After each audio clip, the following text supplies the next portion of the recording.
மடியில சிவாஜி கணேசன் படுத்திருக்கிறார். அந்த நடிப்புக்கு இன்னும் 5-6 ஆஸ்கர் விருது கொடுக்கலாம். ஆனா சிவாஜி பார்த்தீங்கன்னா அப்படி நடிச்சிருப்பாங்க ஐயா. புரியுது? அதெல்லாம் வாழ் வேறங்க. எழுதுவார் கணேசன், பாடுறாரு சிவாஜி. என் தேவையை யார் அறிவார். 10 மணி அப்படியே மூஞ்சி விட்டு பார்த்து என்ன சொல்ல போறான்னு தெரியலையே. அவ்வளவுதான் கண்ணதாசன். என் தேவையை யார் அறிவார், உன்னை போல் தெய்வம் ஒன்றே அறியும்.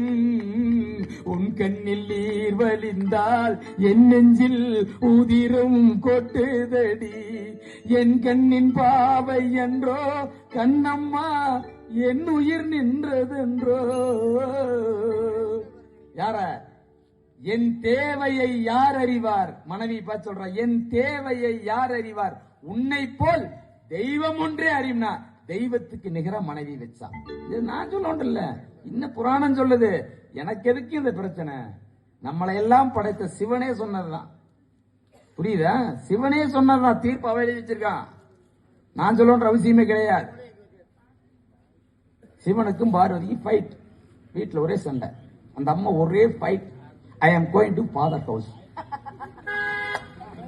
No, you know அப்படியே. No, I am going father house. பாரு பார்வதி அம்மா.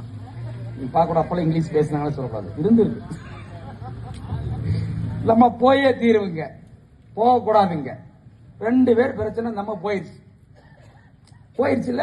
அப்ப கம்மனு நீங்க சொன்ன மாதிரி தான். கொண்டாட்டி வேண்டாம்ல, நல்லா கேட்டுக்குங்க. கொண்டாட்டி வேண்டாம் இல்ல. அந்த அம்மா எங்க அப்பன் வீட்டுக்கு போகணும் போயிடுச்சு. யாரு? பார்வதி.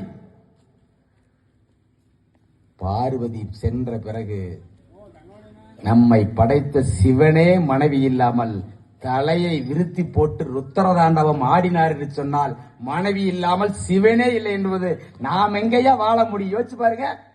அந்த அம்மா வந்து திருப்பி வந்தது. 2 பேருக்கு மீண்டும் பிரச்சனை. நீ இன்றி நான் இல்லை, நான் என்று நீ இல்லை. அதெல்லாம் முடிஞ்சது. நீயும் வேண்டாம், நானும் வேண்டாம், போ. கடைசியில் எல்லாம் முடிஞ்சது. எதுவும் சொல்லு. சிவன் சொல்றார், நீ இன்றி நான் இல்லை.